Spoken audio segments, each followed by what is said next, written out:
In reality, Russia is worse in all respects. That's why, for the first time in Russian history, Putin bowed to Iran and North Korea for help. There was a myth that Europe is too weak to defend itself. Instead, Europe has become a global force, overcoming dependencies. All of us need much more artillery ammunition. You have to invest in the production of weapons. Buenos días, 8 de la mañana, conferencia de seguridad de Múnich, que todos los años nos deja la fotografía donde están mirando en el capítulo de defensa Europa, G7, Occidente. Tiene como titular principal eso que han visto, la fotografía de que estamos llegando en los 2 años de la guerra de Ucrania al momento más complicado para Ucrania, para Zelensky, en un entorno donde necesita más artillería, donde no llegan los ya prácticamente 96.000 millones de ayuda de Estados Unidos, en el que ayer decía Biden que no estaba seguro de que fueran a llegar, y en el que se ve ya una fotografía clara en la que Ucrania necesita de manera urgente la ayuda, el dinero de Europa para intentar conseguir al menos que con 50.000 millones pueda pararse el frente en la zona de Avdiivka, porque esa es la última clave que ha impactado directamente en la opinión pública en el entorno de la conferencia de seguridad de Múnich, el momento en el que Rusia conseguía avanzar y se retiraban las tropas ucranianas que hemos visto durante el fin de semana de Avdiivka. Parece que Rusia sigue avanzando desde Avdiivka, por lo que la fotografía a esta hora, en este lunes a las 8 de la mañana, en el Día de los Presidentes en Estados Unidos, por cierto, cerrado Wall Street en la jornada de hoy, Ucrania necesita de manera urgente y de manera definitiva ya que Biden y von der Leyen y Biden hagan todo lo posible para liderar 110.000 millones de dólares y toda la artillería posible, o la fotografía va a empezar a empeorar cada vez más alrededor de la línea de frente que tiene Ucrania. Hemos llegado al punto en el que sí o sí, o llega la ayuda, o Ucrania está en el peor momento de los últimos 2 años, pasada la primera semana o los primeros 15 días de la guerra de Ucrania, allí en 2022, en febrero, cuando se lanzaba el primer ataque desde Rusia. Ojo, porque la fotografía es de tensión máxima, como les decía, en un día en el que Wall Street cierra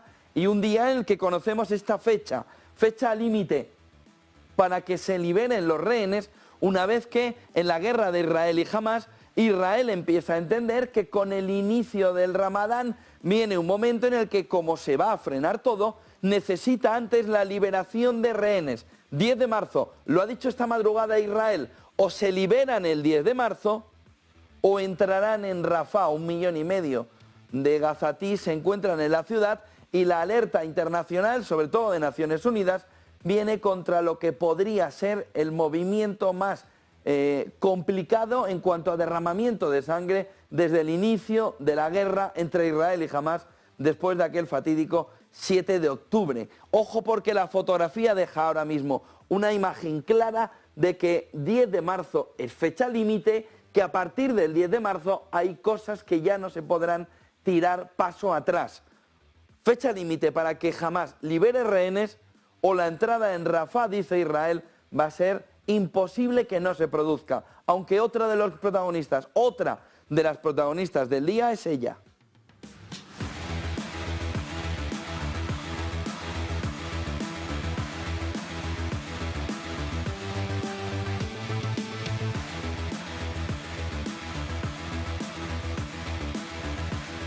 Sí, von der Leyen hoy le va a pedir a la CDU alemana, o no, si repite como candidata para volver a ser la presidenta europea. Todo parecía indicar hace 6 meses, 8 meses, cuando incluso Sánchez podía estar más cerca de la presidencia europea, que de la presidencia española, que ella caminaría hacia la OTAN.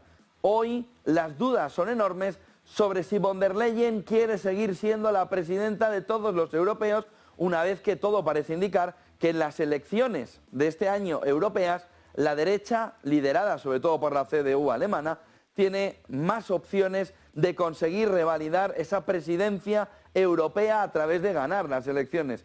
Todavía tienen que disputarse, pero la fotografía deja claro si ella va o no a por esa presidencia europea en esa campaña electoral que vamos a ver a mitad de año, en apenas unos meses, para decidir los próximos 5 años de Europa. Von der Leyen no iba a ser protagonista, ella quiere liderar, al menos hace unos meses, el camino hacia los próximos 5 años, pero hay dudas que en los últimos meses no haya dado un paso atrás. Hoy es la clave fundamental, más Von der Leyen para los próximos 5 años o el paso a otro liderazgo europeo diferente y sobre todo una cuestión fundamental.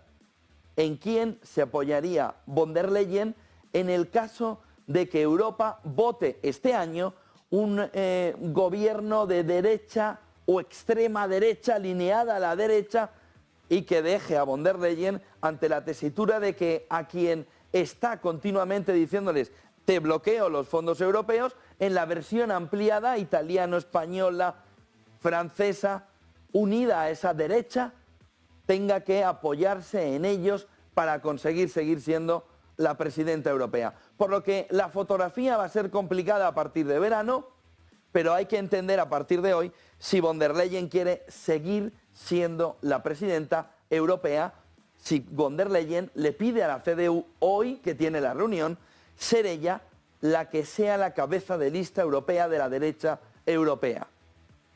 Centroderecha europeo. 8 y 6 de la mañana en una fotografía clara económica que apunta a un SP500 hoy cerrado, Día de los Presidentes, que nos llevaría a que este gráfico de Goldman Sachs nos sitúa claramente dónde estamos, por dónde va el camino y hacia dónde va a caminar este 2024.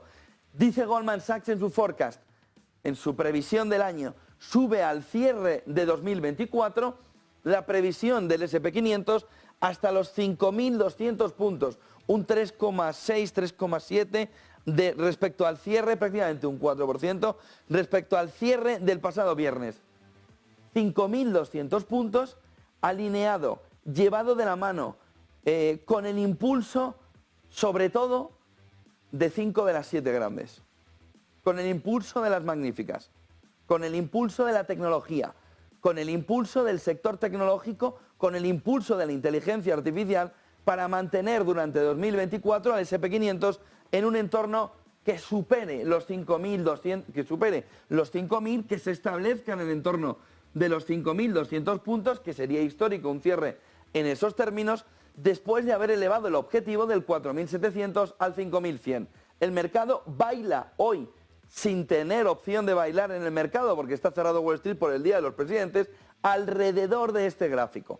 Este es el gráfico clave que mueve la mañana. Goldman Sachs nos dice que el movimiento del SP500 viene con muchísimo más fuerza y le lleva, sobre todo en la final de año, al entorno de los 5.200. Visto cómo han ido fallando con una previsión que se ha ido quedando corta, cuidado porque el 5.200 puede ser nada, puede durar menos que un caramelo en la puerta de un colegio, como el inversor diga, inteligencia artificial, man que pierda, para arriba.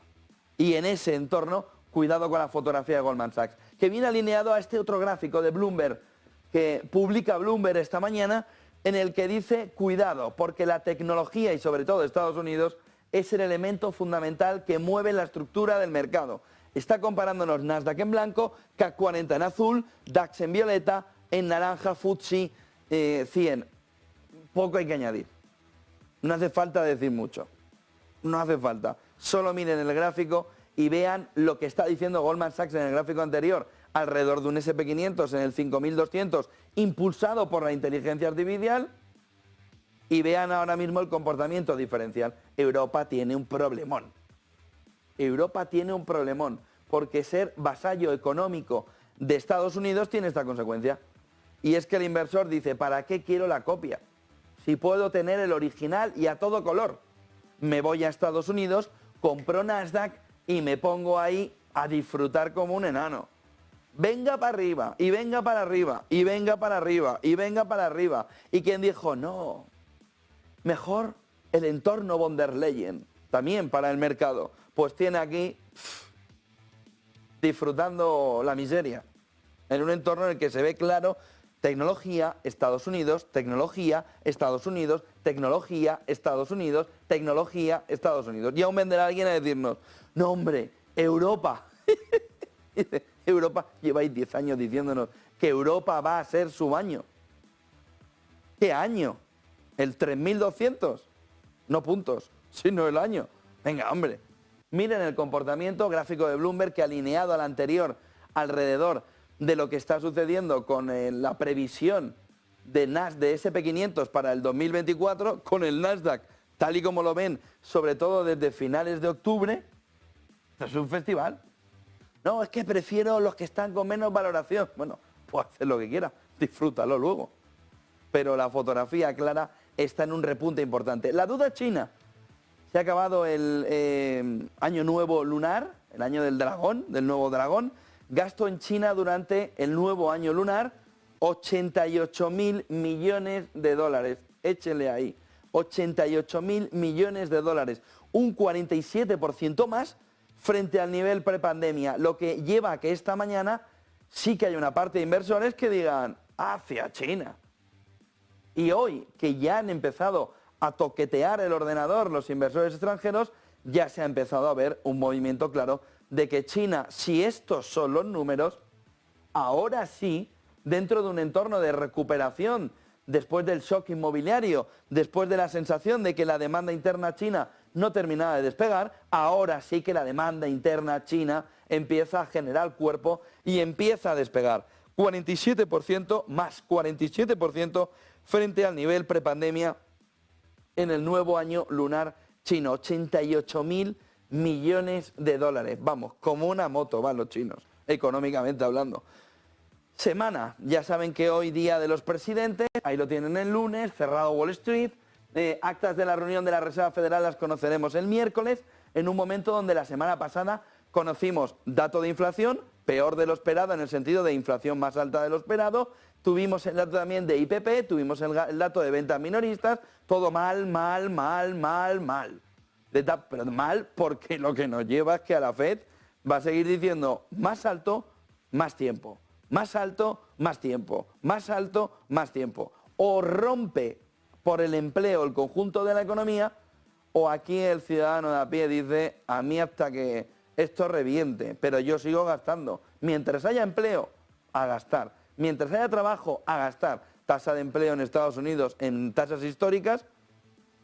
¿Cómo va a llegar la recesión? Ya nos lo decía Powell y ya nos lo decía Janet Yellen. Vamos a ver de cara a noviembre hasta qué punto esa inyección en la economía no es la clave fundamental, y a partir de noviembre vemos que el emperador estaba desnudo y no que estaba soñando. Datos de PMI de servicios globales de SP lo conoceremos el jueves, dato de ventas de viviendas existentes también lo conoceremos el jueves, y 5 miembros de la Reserva Federal van a hablar durante esta semana en sendos 5 eventos.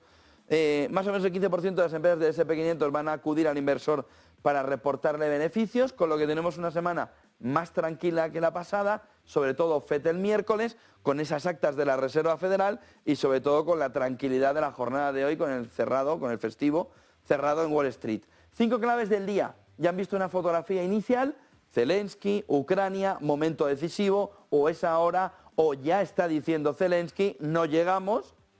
Europa sigue esperando, después de haber tenido la aprobación de los 50.000 millones para enviar tanto artillería como dinero, y Estados Unidos, que ha dicho, hasta que no lo libere el Congreso, Senado, todas las cámaras posibles, no hay manera de llevar el dinero. Por lo que Zelensky, cumbre, conferencia de seguridad de Múnich, por cierto que están ahí reunidos los ministros de Asuntos Exteriores europeos para intentar ver, entre otros temas, de cómo mandar la ayuda ya a Zelensky. Le dijo a los líderes en la conferencia de seguridad de Múnich que Ucrania tiene un déficit artificial de armas, tiene una proporción que va cada vez a peor. Dicen que en determinados entornos, sobre todo del Donbass, sobre todo de Avdiivka, la relación era 1:3 de artillería y que ahora es de 1:8, con lo que Zelensky le está diciendo a los líderes, les hemos demostrado que se puede frenar a Rusia con toda su artillería, pero si nos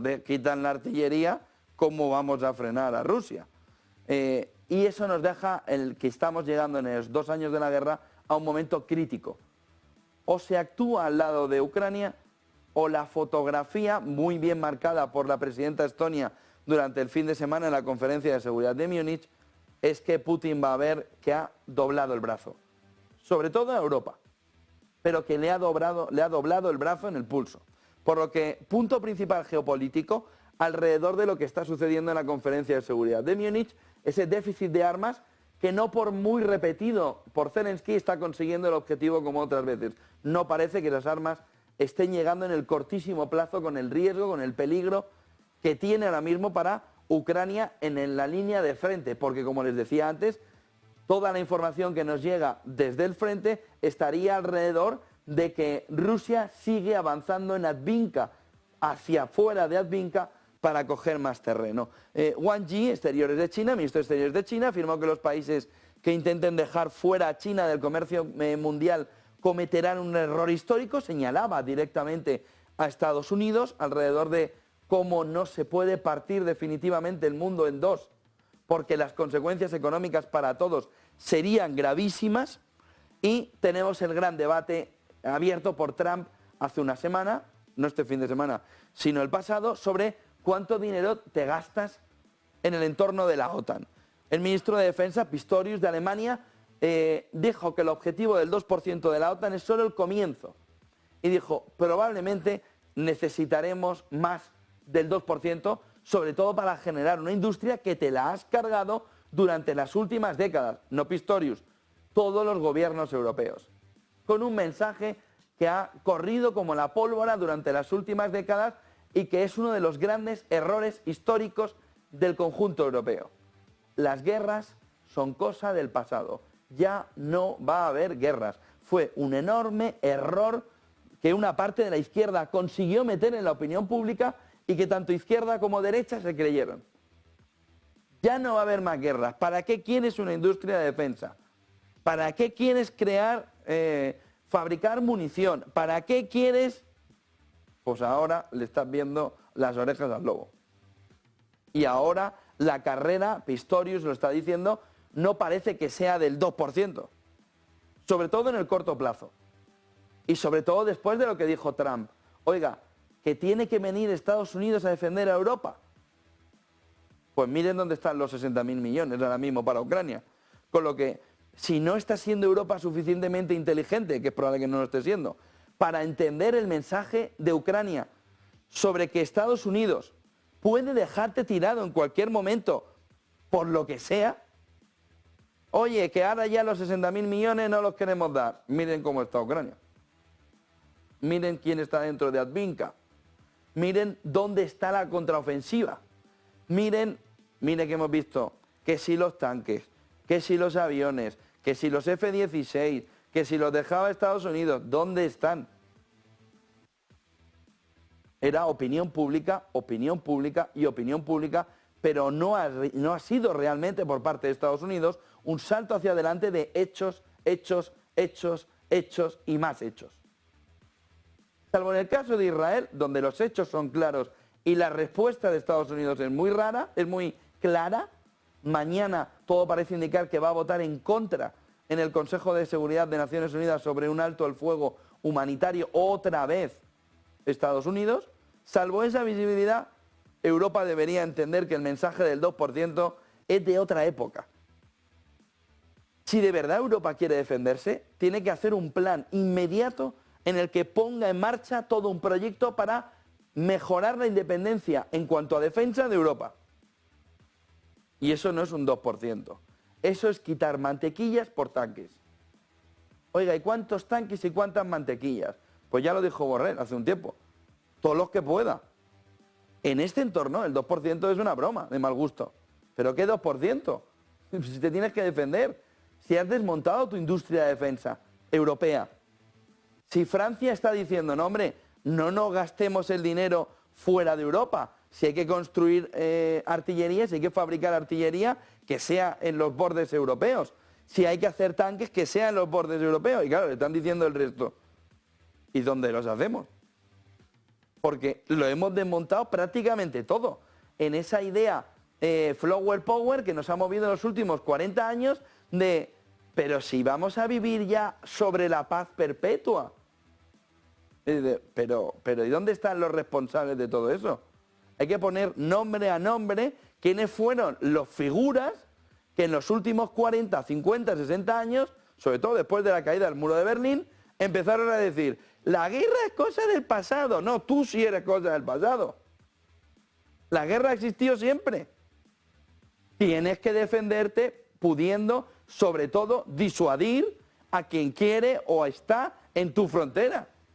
Pero como los europeos hemos estado en un mundo de yuppie ahí diciendo la vida es muy bonita, somos los mejores, qué guapos somos todos, qué bonito es Europa, qué solecito nos hace, vamos a Mallorca todos los alemanes para pasar el verano incluso desde febrero, la vida es tan cómoda, somos tan felices, que cuando todo ha cambiado y te han dicho, pero que tu felicidad va a costa de la de los demás, ponte el bañador, ahora la camiseta, coge las zapatillas y vuelve a Alemania.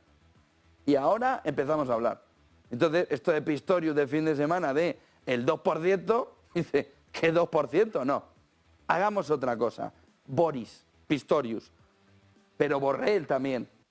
¿Cuánto dinero necesita Europa para poder ser independiente en su defensa y no depender de Estados Unidos? Porque no sé si os habéis dado cuenta, pero hay elecciones en noviembre en Estados Unidos. Y como gane Trump, va a decir, hola Europa, no adiós, hola Europa, ¿cuánto dinerico tenéis? Que os tengo que defender. Empezar a poner el dinero. Para evitar eso, ¿cuál es el plan europeo? ¿Cuál es el plan europeo? Necesitamos no sé cuántos tanques, no sé cuánta artillería, el escudo antimisiles. ¿Qué vais a hacer? ¿Qué vais a hacer? Porque es un buen mensaje para las elecciones europeas. Ya que hay que debatir sobre cuál es el proyecto europeo, empecemos por decir cómo se puede defender Europa. Punto principal. Vamos a invertir 500.000 millones. Total, nos sobra el dinero aquí en Europa, por lo que parece. 500.000 millones. ¿En qué? ¿En qué? ¿Cuáles son las empresas que lo van a desarrollar? ¿Existen o hay que crearlas? Porque las habéis desmantelado. Lo de Europa es un circo. Entonces, se necesita tener una visión clara de cuál es el plan europeo para conseguir decirle a los propios ciudadanos europeos, para decirnos a los propios ciudadanos europeos, oye, vamos a hacer todo lo posible para que estés seguro porque tenemos suficientes armas como para disuadir a Putin y a quien sea. Pero el 2% es una broma. 2% era hace años. Ahora ya no es un 2%. Dice, no, probablemente necesitaremos más. ¿Cómo que probablemente? Elimina probablemente y dinos directamente cuánto dinero se necesita. Porque va a tener que salir de alguien. Y claro, llevamos que si el fondo COVID, el fondo de reestructuración, el fondo renovable, el fondo de... Déjate de fondos. Déjate de planes. Dinos ya cómo proteger Europa. Porque si no, los demás fondos no sirven para, salvo gastar, nada más. Crece la preocupación en la parte económica por el riesgo sistémico entre los gestores de fondos ante las turbulencias del commercial real estate, del sector inmobiliario vinculado a oficinas y a centros comerciales, y Europa impondrá la primera multa de su historia a Apple por presunta infracción de las normas antimonopolio. 500 millones de euros. Ahí van a 500 millones. Europa con esa primera multa de su historia a Apple por infracción de normas antimonopolio. Mundo en guerra, aunque ya hemos visto bastante alrededor, sobre todo de esa fecha, 10 de marzo, dice Israel, o 10 de marzo están liberados los rehenes o entramos en Rafah. Clave del 10 de marzo, esa fotografía clara alrededor del inicio del Ramadán y de que luego va a ser más complicado que al menos en un mes le vayan a liberar los rehenes. Por lo que Israel está advirtiendo sobre la fecha, 10 de marzo, lo hemos visto antes. A partir de ahí, Corte Internacional de Justicia rechazó la solicitud de Sudáfrica de medidas adicionales contra Israel que le habría impedido a Israel entrar en Rafah, rechazadas por parte de la Corte Internacional de Justicia. Estados Unidos vetará presumiblemente mañana una votación del Consejo de Seguridad de Naciones Unidas sobre un alto al fuego humanitario en Gaza. Rusia dice que Avdiivka ya está bajo su control y la ofensiva continúa mientras las tropas ucranianas ya se han retirado de la zona de Avdiivka. El ejército ucraniano dice que la situación, eso sí, se ha estabilizado en el frente de Avdiivka tras la retirada, fuera de Avdiivka, para intentar sobre todo generar fortificaciones. Y Borrell avisa de que Rusia está aprovechando el doble rasero de Occidente, tanto en Ucrania como también en Gaza. No sabemos lo de Gaza porque lo junta ahí con Rusia. Pero avisa de que Rusia está aprovechando el doble rasero de Occidente, sobre todo en el entorno de Ucrania, aunque cita, como ven, también a Gaza, a Israel. Kaja Kallas, primera ministra de Estonia, conferencia de seguridad de Múnich. Miren lo que dijo, poniendo encima de la mesa la preocupación fundamental para el conjunto de Occidente en esa reunión. Dijo, primero, en Europa todo se propaga rápidamente. Está hablando sobre todo de que Rusia puede atacar un entorno europeo, cual sea. A partir de ahí dice, Europa todo se propaga rápidamente. Segundo, si Estados Unidos se aísla, 60.000 millones. No. Trump gana. Y dice, OTAN, ahí os apañéis. Yo a lo mío. Y contra China. Al final pagará un coste más alto, dice Kaja Kallas. Tercero, si en alguna parte la agresión da frutos, funciona como una invitación a hacerlo en otra parte. Y esto es una amenaza para la seguridad mundial. Por lo que Conferencia de Seguridad de Múnich, fotografía clara de o separa a Putin en el momento actual, o ellos consideran que Putin no va a parar. Es decir, nos estamos yendo 90 años atrás. Lo que están diciendo es, tiene un nombre distinto, pero tenemos una fotografía en el de apaciguamiento, apaciguamiento, apaciguamiento, no funcionó. Hay que ir y vencer, y no ir dejando que coja terreno. Y lo que nos está diciendo Kaja Kallas, pero gran parte de la Conferencia de Seguridad de Múnich, es que el ciudadano tiene que entender, aunque no se lo está diciendo exactamente todavía de esa manera, que estamos en 1931 y 2 y 3, ¿no? Que estamos en ese entorno, entre el 30 y el 33 del siglo pasado, del siglo XX, donde hay una figura, sobre todo, Hitler en ese caso, que tiene ánimo expansionista. Lo que sí ha aparecido en la opinión pública ya europea, occidental, estadounidense también, es toda la fotografía de Putin igual expansionista. De tal manera, / imperialista. De tal manera que la fotografía se marca muy clara sobre una necesidad de alarmar, sobre todo a Estados Unidos,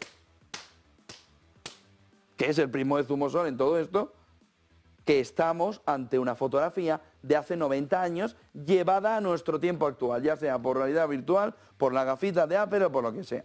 Pero que estamos volviendo a vivir el mismo momento histórico. Lo que dicen ellos. A partir de aquí hay que ver cuál es la respuesta. Aquella fue el apaciguamiento. Fracaso total. En esta hay que ir al frente. Y lo que está diciendo Kaja Kallas es cuidado. Cuidado, cuidado. Porque no se puede ir al frente y dar un paso atrás.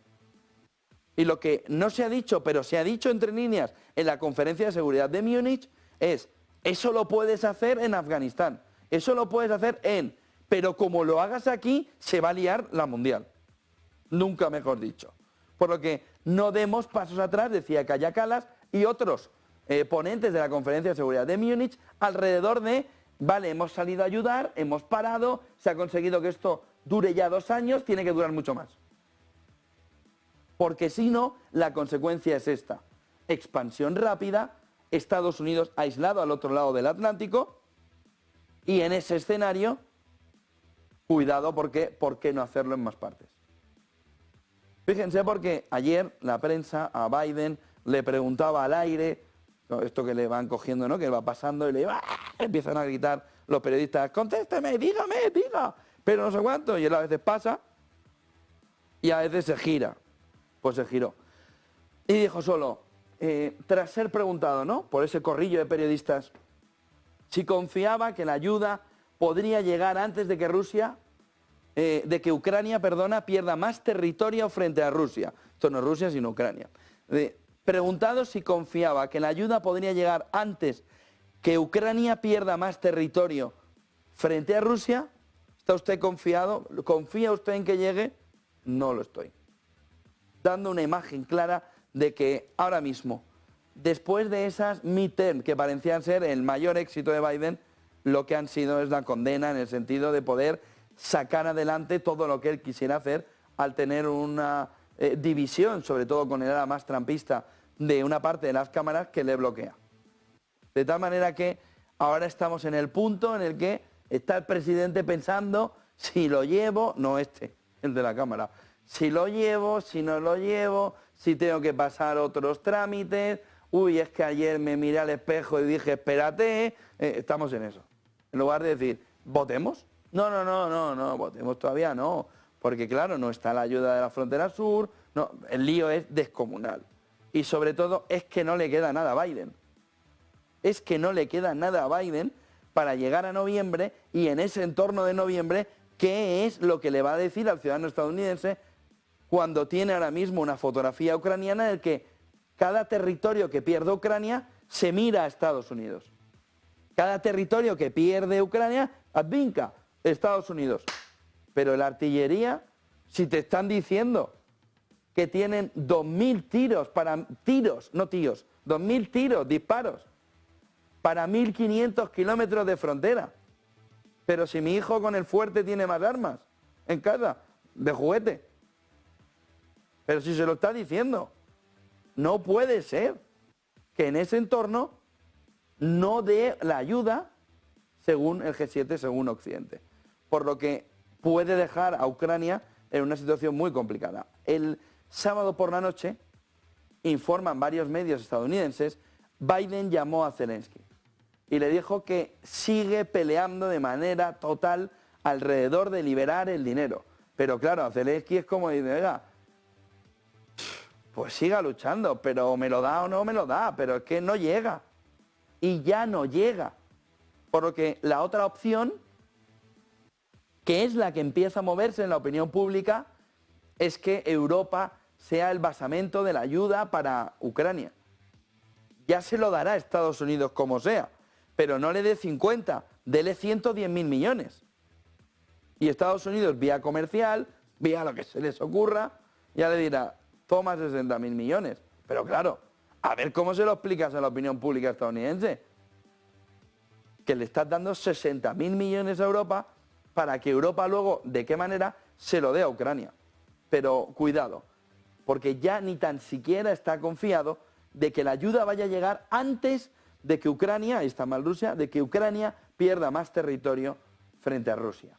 En este entorno, temas colaterales, vean esta noticia de Financial Times, el FBI alerta de que hay un malware de China que pudiera amenazar a toda la infraestructura crítica de Estados Unidos, de tal manera que hay una parte de guerra cibernética que también coge cuerpo en ese entorno de segundo año de guerra de Ucrania, unido con segundo año del inicio de la Guerra Fría, de la política de bloques, de esa segunda Guerra Fría, con una política de bloques que cambia el mundo, y luego Commercial Real Estate. Miren, este post de LinkedIn de Bruce Richards, este que vamos a ver ahora, es la clave fundamental alrededor, él es el chairman, el CEO de Marathon Asset Management, muy centrado sobre todo en Commercial Real Estate, una de las figuras clave alrededor de cómo se está moviendo el Commercial Real Estate y las dudas que puede generar, sobre todo en temas de impago, porque a la fotografía anterior de geopolítica, fíjense, el fin de semana salió una encuesta de gestores de fondos que decían inflación, geopolítica y esto, Commercial Real Estate. Tercera preocupación ya importante. 1 de cada 8, 10 lo decían en las últimas encuestas, 1 de cada 3 dicen, oiga, como explote esto, explota todo, en el sentido económico. De tal manera que, una vez que sale ese informe, Bruce Richards, hace 3 días ya hace un post en LinkedIn en el que dice, oiga, con todos los datos que tenemos, con cómo se ha congelado en los últimos 18 meses todo el Commercial Real Estate, hablando de Estados Unidos, a toda la fotografía geopolítica que hemos visto antes, complicadísima en el momento actual, solo falta una crisis económica.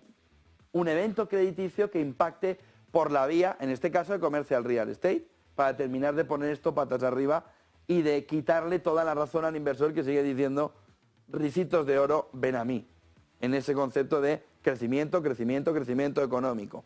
8-10% es el movimiento que espera de trayectoria en libros que espera Bruce Richards alrededor del comercial real estate, que los bancos tengan que asumir un 8-10% de quiebras, de tipos de default. Oiga, ¿hasta cuánto se le va a usted la mora? Entre el 8 y el 10%. Son miles y miles de millones. Pero miles y miles de millones. ¿Cuánto? Dice, son 2,7 trillones americanos, es decir, 2,7 billones, no 2.700 millones. 2,7 billones europeos, 2,7 billones europeos, trillones americanos, lo que ahora mismo tiene el balance de la banca. El 25% de esos activos podría estar dañado con un movimiento que llegue al 8-10% del default rates. De tal manera que vemos una fotografía clara en el que, frente a la crisis de 2008, que el evento crediticio venía sobre todo subprime y venía sobre todo vivienda de consumidor final, es decir, de particular, ahora el movimiento viene a empresa, empresa, empresa, viene a oficina, oficina, oficina, porque la gente no quiere volver a la oficina. De tal manera que tenemos una fotografía clara de commercial real estate, que si todo eso viene en un aumento del riesgo por parte del inversor, este dato, este texto de Bruce Richard de Marathon Asset Management nos pone negro sobre blanco que estamos ante la posibilidad de que emita una explosión descomunal el comercio del real estate y golpea al conjunto de la economía. El otro gráfico importante es este, porque se nos va olvidando por el camino, mirando la bolsa, que hay una economía que no es floreciente. Tenemos los almendros en flor, que están en la bolsa todos, y tenemos al arbolico pelado, pelado, pelado, que es la economía de a pie. Hasta que llegue la primavera, pelado, pelado, pelado. Y en ese entorno, este gráfico nos dice, cuidado, que es el caldo de cultivo de darnos un guantazo económico descomunal. Este es el porcentaje del ingreso familiar medio en pagos hipotecarios. Esto es el 40%. El 40% de todo lo que ingresa la familia para pagar la hipoteca.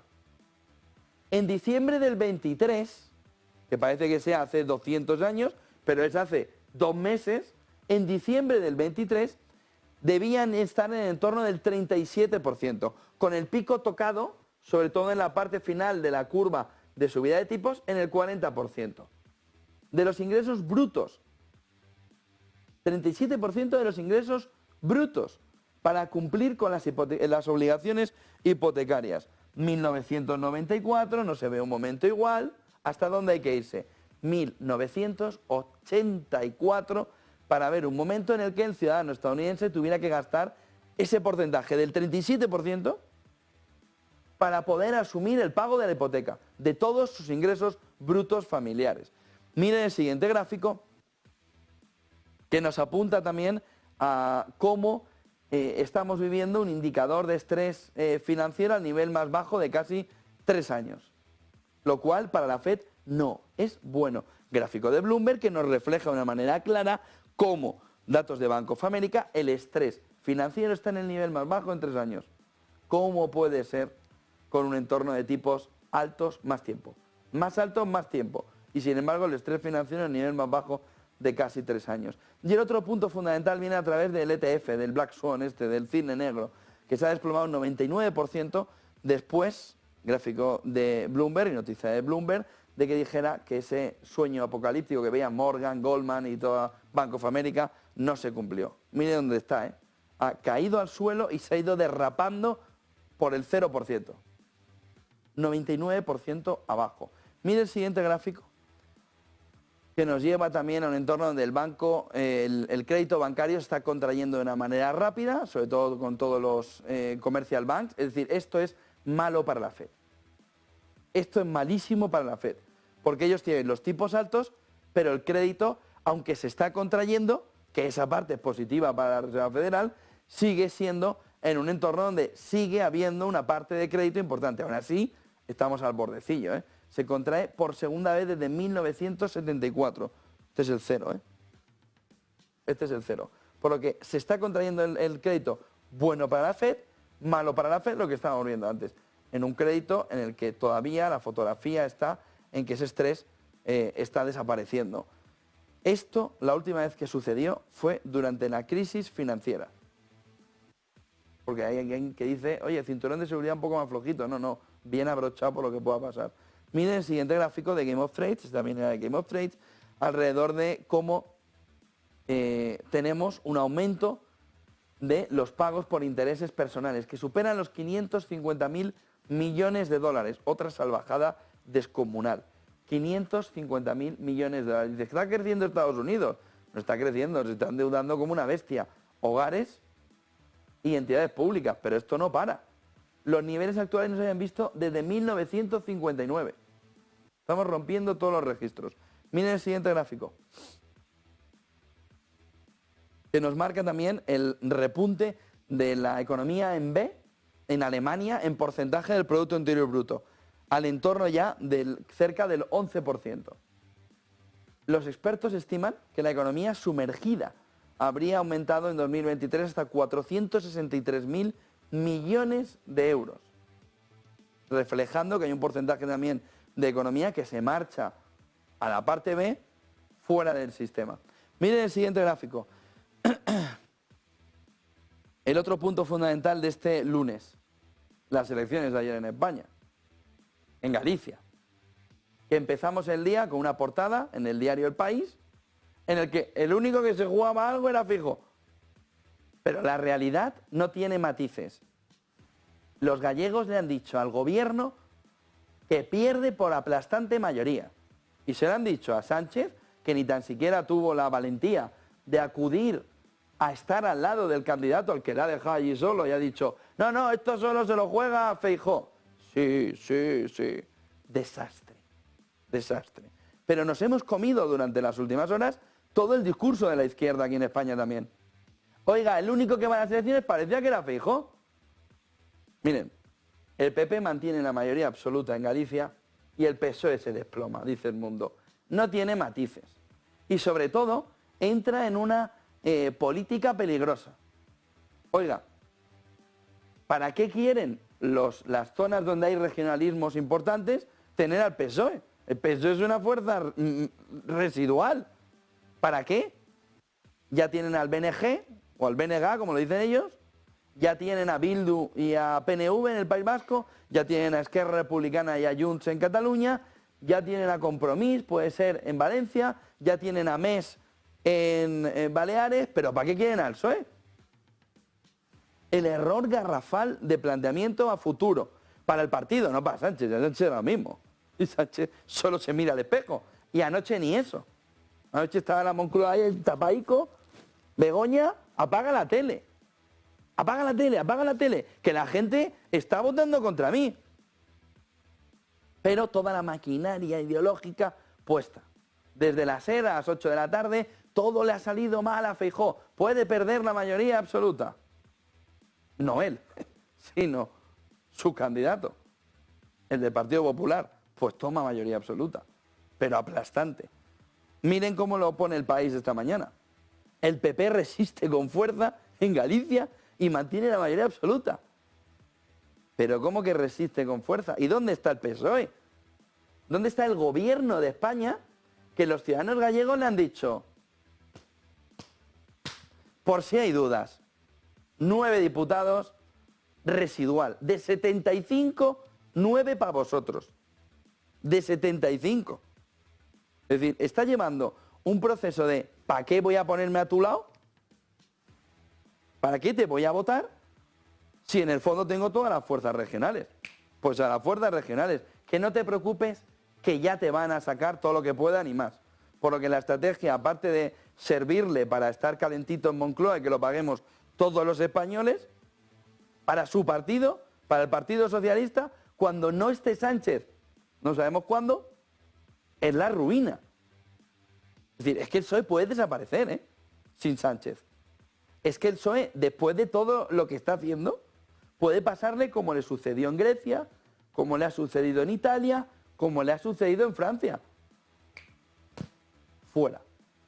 Vete con los regionalistas y de repente los regionalistas le dicen, no, no, si yo no te quiero. Si yo quiero lo mío. Pero es que no se están dando cuenta. Que al final el regionalista dice, no, tú vete a Madrid, aquí no vengas. Tú vete allí a gobernar, aquí no gobernamos nosotros. Y aquí le dicen, tú vete allí, que aquí no te queremos. Con una fotografía de, oiga, ¿cómo que el PP resiste con fuerza en Galicia? El PP gana las elecciones con mayoría absoluta en Galicia por el descalabro descomunal que no aparece en el titular en ningún momento del presidente del gobierno, a quien los gallegos han votado contra él. Ni Besteiro, ni nada. Y luego la otra. Pedro, Yolanda. Yolanda, Pedro. Joder, si es que desde allí no te quieren ni en tu tierra. Es que ni en tu pueblo. Es que ni en tu pueblo. No, es que no soy profeta en mi tierra. No hace falta que lo jures. No hace falta que lo jures. Fuera. Pero fuera de una manera brutal. Ni Pedro ni Yolanda. En Galicia, ni Pedro ni Yolanda. En una fotografía clara en la que este titular del Confidencial sí refleja bien lo que ha sucedido. Sánchez se estrella contra Feijóo en Galicia. Que parece que sea un plebiscito sobre Feijóo. No, no, el plebiscito es sobre el que gobierna a nivel nacional. Que en este caso es Sánchez. Y deja al PSOE como subalterno del nacionalismo. A ver cómo va al País Vasco, a las elecciones, simplemente a mirar y a quién elijo de los dos. Porque aquí les faltaba salir a los mítines del BNG en lugar de a los del Partido Socialista. ¿Y qué van a hacer en el País Vasco? Bildu o PNV, Bildu o PNV, pero tú como fuerza ya no sirves. No, pero es que yo voy a gobernar. Ya, pero que no te estás dando cuenta que te estás inmolando políticamente. Y luego llegará a Cataluña. Y no, es que ella va a ser presidente. ¿De quién? Si no va a hacer unas rimadas. Es que no se da cuenta. No, pero que me hagan presidente. Sí, sí, igual que a rimadas. Te van a hacer titular, te van a hacer presidente mañana mismo. Y las elecciones europeas. El varapalo electoral para Sánchez. Que no se equivoquen, gobierna, pero no ha ganado las elecciones en España. Gobierna porque, oiga, ¿quién me da su voto? Le doy lo que quiera. Pero el resultado de ayer no tiene matices, aunque la izquierda lo quiera ocultar. Bueno, pues Feijóo ha salido mejor de lo esperado. ¿Y el de la Moncloa? Que le han dado electoralmente, políticamente, hasta en el carnet de identidad. ¿Cómo ha acabado este? Si tiene que estar sin salir de la cama hasta sonar todavía. Encerrado ahí, protegido, calentito. ¡Que no, Begoña, que hoy no quiero desayunar! Los gallegos no me gustan. Si ya han hecho los pellets, los no sé qué, han sacado todo lo que han podido. Pero si él está así, ¿cómo está Yolanda? Que no la quiere ni en su tierra. Ni en su tierra. Ni en su pueblo. Titulares del día.